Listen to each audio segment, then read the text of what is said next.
এই বিপর্যস্ত মানে সিচুয়েশনে দাঁড়িয়ে আমাদের পক্ষে হয়তো সম্ভব হয়ে ওঠেনি কোথাও আমি কোনো রিপোর্ট দেখতে পাচ্ছি না যে এত বন্যা বা এত একটা বিপর্যয়ের মধ্যে কতগুলো শাবক ভেসে গেল, জলের মধ্যে আটকে যাচ্ছে না, প্রচুর কাঠের গুঁড়িকে আমরা ভেসে যেতে দেখেছি। সুতরাং সেগুলোর মধ্যে আটকে পড়ছে কিনা, সেখানে তারা মানে অবরুদ্ধ হয়ে যাচ্ছে কিনা, বা তারা তাদের মানে বাচ্চাদেরকে হারিয়ে ফেলছে কিনা, এই অনেকগুলো ম্যাটার কিন্তু এটার সাথে জড়িত থাকছে। পরিবেশের ভারসাম্যর কথা যখন বলি তখন কিন্তু এই পরিবেশের মধ্যে সমস্ত জীব জন্তু সবার একটা ভূমিকা থাকে। নদীগুলোর থেকে অনেক সময় যে বালি তোলা হচ্ছে, যে নদীগুলোর যে মানে একেবারে খনন করে ফেলা হচ্ছে, তার ফলে কিন্তু নদীগুলোর ন্যাচারাল যে ওয়েটা সেইগুলো নষ্ট হয়ে যাচ্ছে। সুতরাং এই জিনিসগুলো কিন্তু ম্যানমেড হয়ে যাচ্ছে, এগুলো কিন্তু প্রাকৃতিক। পরেও তো মানুষে আমি দেখছি যে বিভিন্ন সোশ্যাল মিডিয়া বিভিন্ন জায়গায় তারা এখনো প্ল্যান করছে এই সমস্ত বিপদ সংকুল জায়গায় বেড়াতে যাওয়ার। শনিবার রাত থেকে বিপর্যস্ত উত্তরবঙ্গ, ইতিমধ্যে একাধিক প্রাণ গিয়েছে। যারা ক্ষতিগ্রস্ত হয়েছেন তাদের পরিবারকে রাজ্যের মুখ্যমন্ত্রী ইতিমধ্যে ঘোষণা করেছেন 5 লক্ষ টাকা এবং একটি হোমগার্ডের চাকরি। কিন্তু এ তো মানুষের কথা হলো, সে জায়গায় দাঁড়িয়ে একাধিক গাছপালা থেকে শুরু করে বন্য প্রাণ, তারাও প্রাণ হারিয়েছে। সেদিকে নজর কার রয়েছে? আমাদের সঙ্গে এই মুহূর্তে রয়েছেন স্বাতী নন্দী চক্রবর্তী। আমরা সরাসরি কথা বলবো দিদির সঙ্গে। দিদি, মানুষের দাম দেওয়া হচ্ছে, কিন্তু বন্য প্রাণ বা গাছপালা প্রকৃতির দাম কে দেবে?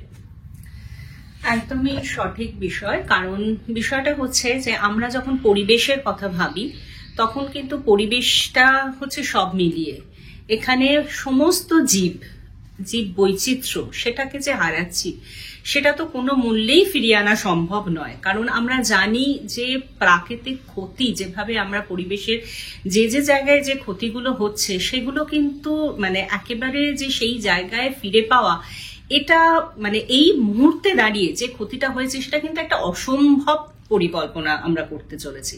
কারণ এইটার জন্য আমরা যেটা সবসময় বলি যে অনেক প্ল্যান করা, যে পরিবেশ বান্ধব প্ল্যান করা, যে কোনো ধরনের যে আমরা দেখছি যে বিপর্যয়গুলো যখন হচ্ছে এক একটা জনপদ হারিয়ে যাচ্ছে, এক একটা গ্রাম হারিয়ে যাচ্ছে। সুতরাং এটা মানুষের যেমন ক্ষতি তো করছেই, মানুষকে মানে যদি আমরা বেস করে আমরা দেখেছি যে পরিবেশের মধ্যে কিন্তু বহু প্রাণী আজকে যে জায়গাগুলো হচ্ছে সেগুলো কিন্তু এক একটা হটস্পট, এগুলো কিন্তু এক একটা অভয় অরণ্য আছে, যেখানে আজকে জলদাপাড়া, যেখানে আমরা দেখেছি এর আগে যেখানে জলঢাকা নদীটা যেটা আছে সেখানে কিন্তু প্রচুর গন্ডার। এর আগে তো আসামেও আমরা দেখেছি বন্যা বিধ্বস্ত আসামেতে কিভাবে আমরা বন্যপ্রাণকে প্রত্যেকটি বছর হারাই। কিন্তু বিষয়টা যেটা বলবো যে এই মুহূর্তে দাঁড়িয়ে আমাদের যে সোশ্যাল মিডিয়া হোক বা বিভিন্ন জায়গায় আমরা যে ছবিগুলো পাচ্ছি, যে চিত্রটা আমরা দেখতে পাচ্ছি, সেটা কিন্তু ভীষণ দুর্ভাগ্যজনক। এই মানে এখান থেকে আমার আবেদন থাকবে যে যেন অতি শীঘ্র আমরা মানুষকেও যেভাবে আমরা রেস্কিউ করবার জন্য এনডিআরএফ টিম যেভাবে কাজ করছে ঠিক সেভাবেই যে আমরা দেখতে পাচ্ছি যে ওয়াইল্ড অ্যানিমেলস এর জন্য কিন্তু ওয়াইল্ড লাইফ আমাদের যে WWF কাজ করে এবং বিভিন্ন ধরনের এনজিও কাজ করে, বিভিন্ন ধরনের অ্যানিমালস রেস্কিউ টিম কাজ করে, তাদেরকে এগিয়ে আসতে হবে এবং তাদেরকে লক্ষ্য রাখতে হবে যে কতগুলো প্রাণ, যে কতগুলো হাতির শাবক আমরা হারাচ্ছি, তাদের কি লস, তাদের কি কাউন্টিং, তাদের কিন্তু সংখ্যা সত্যি কিন্তু এগুলোর একটা গুরুত্ব রাখে পরিবেশে।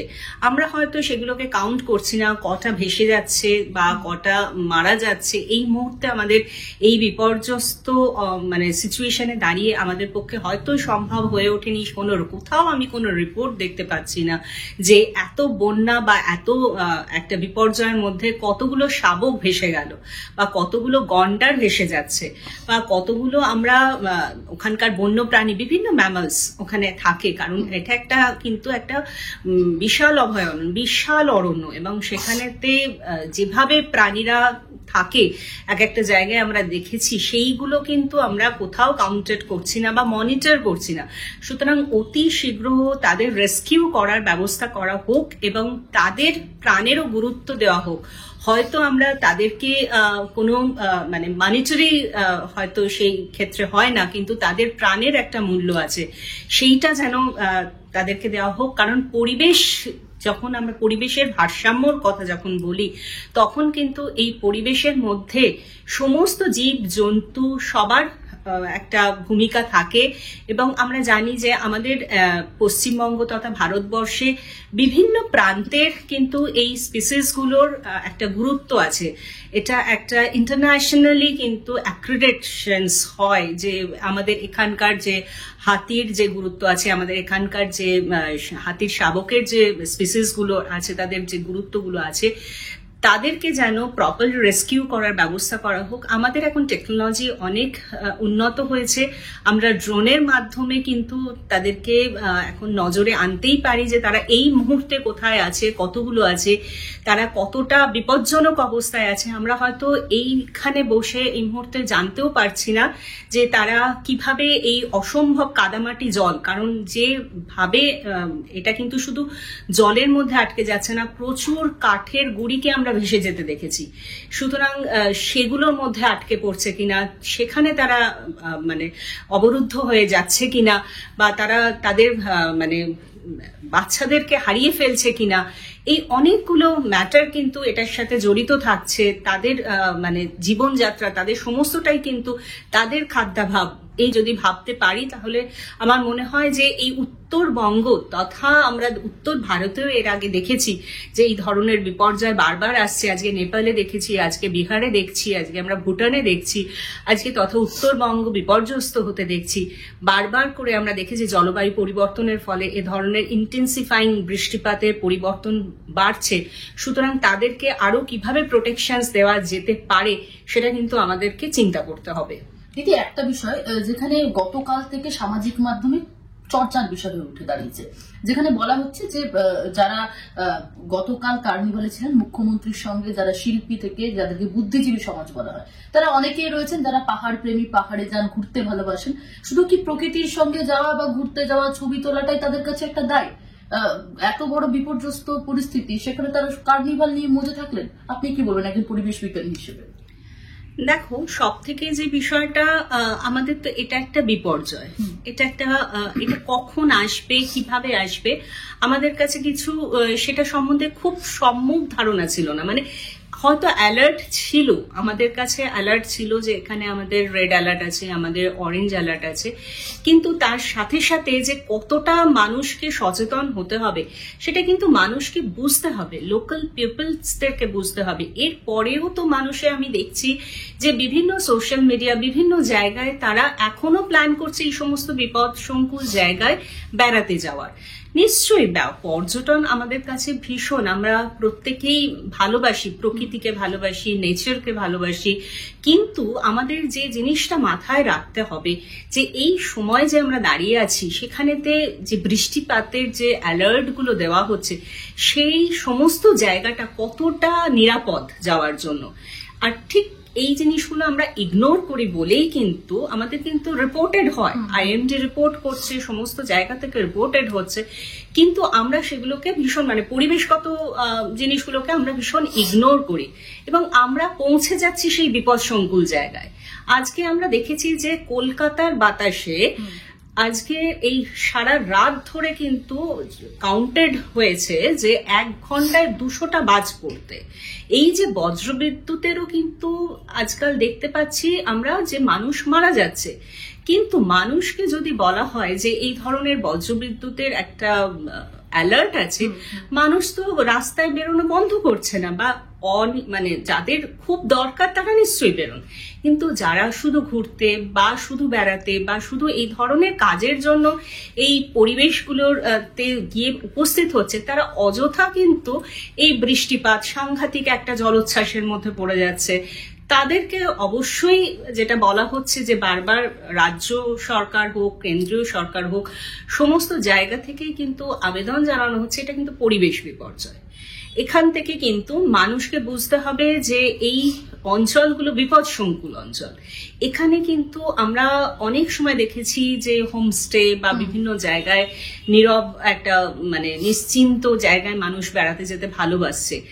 খুব খুব ভালো প্রকৃতিকে মানে আমরা চাই যে প্রকৃতির সমস্ত নিসর্গ এই সৌন্দর্যটাকে আমরা মানে একেবারে চোখ জুড়িয়ে যায় সবকিছুতে, কিন্তু আমাদেরকে সেই সময়টা মনে রাখতে হবে যখন আমরা কোনো স্পট চুজ করি বা পর্যটন কেন্দ্র হিসাবে যখন আমরা চুজ করছি যেখানে বেড়াতে যাব, সেটা কতটা বিপদসংকুল, সেখানে কি আদৌ মানে কার্বন ফুটপ্রিন্টটা ফেলা উচিত কিনা, এই বিষয়গুলোকে কিন্তু আমাদেরকে এখন ভাববার সময় এসেছে। দিদি, একটা বিষয় যেখানে বলা হচ্ছে 98 সালের পরে এত বড় বৃষ্টি, এত ভারী বর্ষণ পাহাড়ে বলা যেতে পারে, এবং তার পরবর্তীতে দেখা যাচ্ছে যে এত বর্ষণের পর ম্যানমেড বারে বারে বন্যা বলা হচ্ছে। রাজ্যের মুখ্যমন্ত্রীও দাবি করছেন ম্যানমেড বন্যা, এর দায় কার, আপনি কি বলবেন?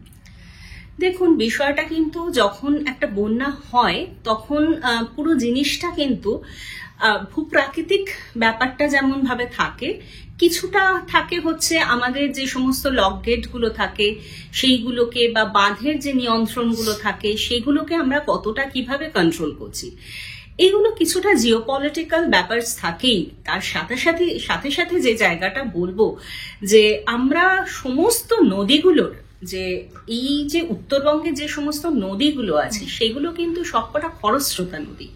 এই খরস্রোতা নদীর চেহারাটা কিন্তু একেবারে আলাদা হয়ে যায় এই বর্ষাকালে। এটা তো হয়ই, এটা কিন্তু খুব মানে পরিচিত একটা জিনিস, এটা কিন্তু একটা খুব নোন ফ্যাক্টরস। এরপর আপনি চিন্তা করে দেখুন জলবায়ু পরিবর্তন হচ্ছে, তার ফলে আরো কি হচ্ছে, বৃষ্টিপাতের পরিমাণ বাড়ছে, বিপদ সীমার ওপরে নদীগুলো কিন্তু অলরেডি পৌঁছে যাচ্ছে। সুতরাং এই সময় দাঁড়িয়ে আমি যদি ভাবি যে ন্যাচারালি জলটা বেরিয়ে যাবে, সেটা কিন্তু খুব ডিফিকাল্ট, কারণ আমরা ন্যাচারাল ওয়ে গুলো অনেক জায়গায় দেখছি রিসর্ট করে বিভিন্ন জায়গায় জলাভূমিগুলোকে বুঝিয়ে দিয়ে পুরোটা বন্ধ হয়ে গেছে। সুতরাং ন্যাচারালি বেরোতে পারছে না, জলগুলো একেবারে দুকুল ছাপিয়ে যাচ্ছে। আমরা দেখেছি যে নদীগুলোর থেকে অনেক সময় যে বালি তোলা হচ্ছে, যে নদীগুলোর যে মানে একেবারে খনন করে ফেলা হচ্ছে, তার ফলে কিন্তু নদীগুলোর ন্যাচারাল যে ওয়েটা সেইগুলো নষ্ট হয়ে যাচ্ছে। সুতরাং এই জিনিসগুলো কিন্তু ম্যানমেড হয়ে যাচ্ছে, এইগুলো কিন্তু প্রাকৃতিক কোনো না, যেই করুক, যে সরকারের থেকেই আসুক না কেন, যে জায়গাতেই এটা হোক না কেন, সারা ভারতবর্ষে কিন্তু বেশ কিছু জায়গায় এই ধরনের একটা আমরা যেটা চিত্রগুলো ফুটে উঠছে, সেটা কিন্তু এটার একটা প্রভাব। জিওপলিটিক্যাল জায়গাটাকে কিন্তু আমাদেরকে বুঝতে হবে, যেটা আমাদের পরিবেশের ক্ষেত্রে অ্যাডাপ্ট করার মতো বা সহ্য করার কতটা আমি করে নিতে পারবো, সেটা আমাদেরকে ভাবতে হবে। সেটা বিভিন্ন জায়গায় যদি তার লিমিট ক্রস করে যায়, তখন এই ধরনের বিপর্যয়ের সম্মুখীন হতে হচ্ছে এবং সেখানকার জনপদগুলো হারিয়ে যাচ্ছে, বহু গ্রাম হারিয়ে যাচ্ছে, বহু মানুষকে আমরা হারিয়ে ফেলছি, বহু বন্য প্রাণীকে আমরা হারাচ্ছি। দিদি, এই বছর আমরা দেখেছিলাম পুজোর ঠিক আগে শহর কলকাতাতেও একই রকম ভাবে অতি ভারী বৃষ্টি, কয়েক ঘন্টার বৃষ্টিতে বিপর্যস্ত পরিস্থিতি কলকাতাতেও তৈরি হয়েছিল, এবং যা জল বেরোতে দীর্ঘ সময় লেগেছিল, একদিনের বেশিও সময় লেগেছিল। আবার উত্তরবঙ্গ একই পরিস্থিতি আমরা এখন দেখতে পাচ্ছি। আবার শোনা যাচ্ছে যেখানে অতি শীতও পড়বে এবছর, এই বিষয়টা যদি একটু পরিষ্কার করবেন।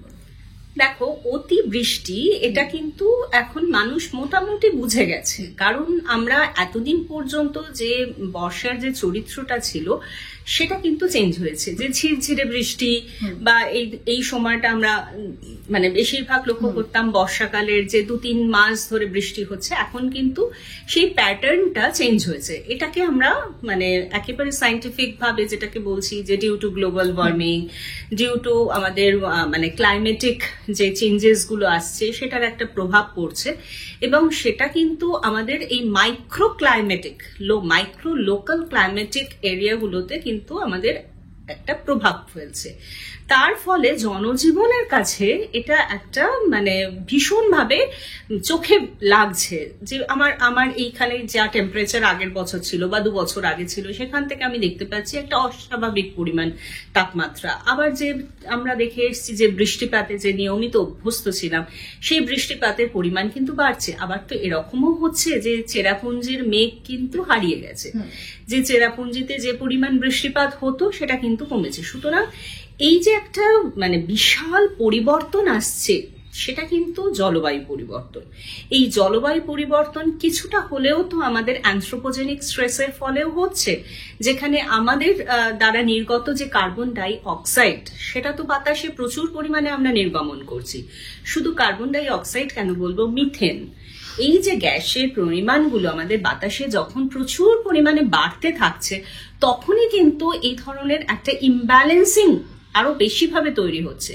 আমরা বলছি নেট জিরোর কথা, যে আমরা একেবারে এমন মানে আমাদের বাতাসের কন্ডিশনস করব যেখানে কার্বন ডাই অক্সাইড একেবারে আমরা কমাতে পারবো। আমরা সেই ধরনের আমরা অ্যাসিওরেন্স দিচ্ছি। সুতরাং আমাদের কিন্তু আরো বেশিভাবে পরিবেশ বান্ধব বিভিন্ন প্রকল্প আনতে হবে।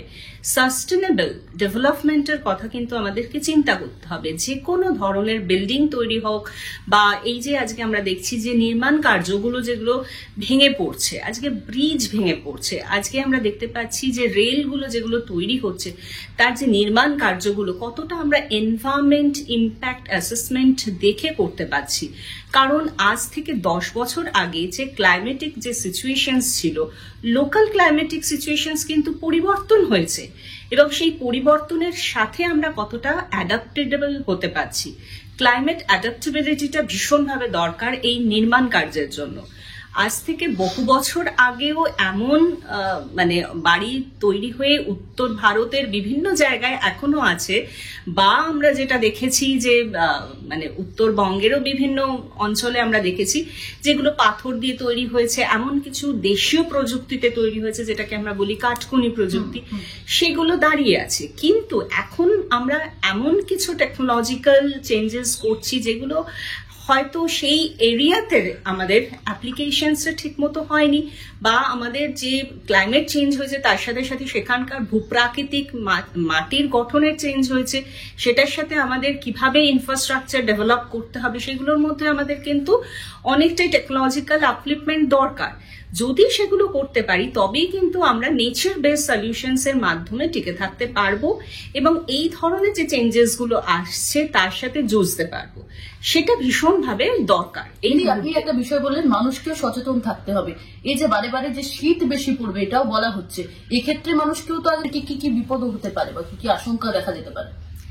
দেখো, আমরা কিন্তু এটা আগের বছর থেকেই আমরা দেখতে পাচ্ছি যে এলনিনোর প্রভাব, লানিনার প্রভাব, এবং এই এলনিনো এবং লানিনার প্রভাবে কিন্তু এই অতি যে তাপমাত্রা বৃদ্ধি পাওয়া এবং লানিনার প্রভাবে অতি বৃষ্টিপাত, সেটা কিন্তু সারা ভারতবর্ষ তথা পশ্চিমবঙ্গ সমস্ত জায়গাতেই এর প্রভাবটা পড়েছে। এরপর আসছে শীতকাল। তাই মানুষের কাছে যে আবেদন থাকবে যে প্রত্যেকেই, বয়স্করা এবং শিশুরা, মূলত যাদের কোমরবিড ফ্যাক্টরস আছে, যারা বিভিন্ন ধরনের শ্বাসজনিত কোনো সমস্যা বা ত্বকের সমস্যা বা চোখের সমস্যা, কারণ এই সময় আমরা দেখি বাতাসে বিভিন্ন কারণে পলিউশনস বাড়তে থাকে। যদিও এবছর বৃষ্টির কারণে একটু আমাদের একিউআই ইন্ডেক্স এখনো পর্যন্ত কম, তবুও বলবো শীত বাড়ার সাথে সাথে যেহেতু আমরা দেখি যে বিভিন্ন ধরনের পার্টিকুলেট ম্যাটার্স গুলো আরো বেশি করে উত্তরে হাওয়ার সাথে বেশি আমাদের বাতাসে থাকে, ভাসমান অবস্থায় থাকে, বিভিন্ন ফাঙ্গাস গুলো যেগুলো থাকে, তার ফলে কিন্তু আমাদের এই সিওপিডি বা কার্ডিওভাস্কুলার ডিজিজ গুলো কিন্তু বাড়তে থাকে। সুতরাং তারা যাতে খুবই তারা যেন অ্যালার্ট থাকে, এবং আমরা জানি যে ক্লাইমেট অ্যাডাপ্টেবিলিটি ভীষণভাবে দরকার। এখনকার যুগে দাঁড়িয়ে আমাদের যে ধরনের জলবায়ু পরিবর্তন হচ্ছে, আমরা দেখছি মাইক্রো ক্লাইমেটিক, মানে খুব লোকাল ক্লাইমেটিক, মানে হঠাৎ করে কলকাতার উত্তর দক্ষিণের মধ্যে একটা ডিফারেন্স আসছে। সুতরাং শীতকালেও কিন্তু আমরা এটা চিন্তা করতেই পারি, যেভাবে তাপমাত্রার মধ্যে একটা তারতম্য ঘটেছে, কলকাতাতেও কিন্তু খুব ভালো একটা ঠান্ডা পড়তে পারে, বা তথা পশ্চিমবঙ্গে তার একটা প্রভাব পড়তে পারে। সুতরাং মানুষের যেন পরিবেশের মানে যে অ্যালার্ট গুলো দেওয়া হয় সেগুলোকে একটু সচেতন ভাবে দেখেন, এবং সতর্কতাগুলো সেই অনুযায়ী যেন তারা নিতে পারেন। তার ফলে তাদের কিন্তু এই লাইফ সেভ করা, যেটা সব থেকে আমরা দেখতে পাচ্ছি যে বিভিন্ন জায়গায় লাইটনিং হচ্ছে, বহু মানুষ মারা যাচ্ছে, বিভিন্ন জায়গায় বৃষ্টিপাত হচ্ছে, বহু মানুষ মারা যাচ্ছে। এটাকে আমরা কিন্তু কিছুটা হলেও কন্ট্রোল করতে পারবো। অসংখ্য ধন্যবাদ দিদি। আমাদের সঙ্গে এতক্ষণ ছিলেন পরিবেশ বিজ্ঞানী ডক্টর স্বাতী নন্দী চক্রবর্তী। ক্যামেরায় তানসিমের সঙ্গে শোভনের রিপোর্ট, বাংলাহান, কলকাতা। আরো ভালো ভালো খবর দেখতে সাবস্ক্রাইব করুন বাংলা হান্টের ইউটিউব চ্যানেল। বাংলা হান্টের আরো খবর দেখতে নজর রাখুন। বাংলা খবর মানেই বাংলা হান্ট।